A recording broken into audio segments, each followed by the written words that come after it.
पहला ब्रांड पवन सिंह ही है। मेरे भाई ये सब नाम दिए हैं पावर स्टार। भोजपुरी में पहली बार पवन सिंह ने हिंदी लाया।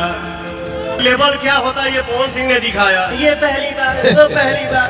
हम लाइव आके नहीं बोलते हैं कि मैंने ये किया, मैंने वो किया। क्या कर बस जो पवन सिंह ने कर दिया है ना, उसी पे रहेंगे। पहला ब्रांड।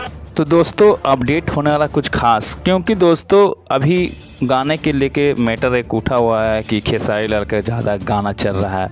वहीं दूसरी ओर भी कहना है दोस्तों कि पवन सिंह का ज़्यादा गाना है। कुछ लोगों का कहना यह है दोस्तों कि डीजे पे जब लगन में पवन सिंह का ज़्यादा गाना बज रहा है, मगर दोस्तों बता दें कि खेसारी लाल का भी गाना बज रहा है। ऐसा नहीं है कि सिर्फ पवन सिंह के गाना ही बज रहा है दोस्तों, दोनों भाई का गाना बज रहा है। मगर लोगों का प्रतिक्रिया है कि कुछ ऐसा है कि जिससे आदमी सुनता है तो लगता है कि यार ये क्या बताइए, मगर ऐसा नहीं होना चाहिए। काहे कि दोनों स्टार है और दोनों को गाना बजता है मार्केट में, ऐसा नहीं है टट ऊपर ऊपर नीचे होती ही रहता है।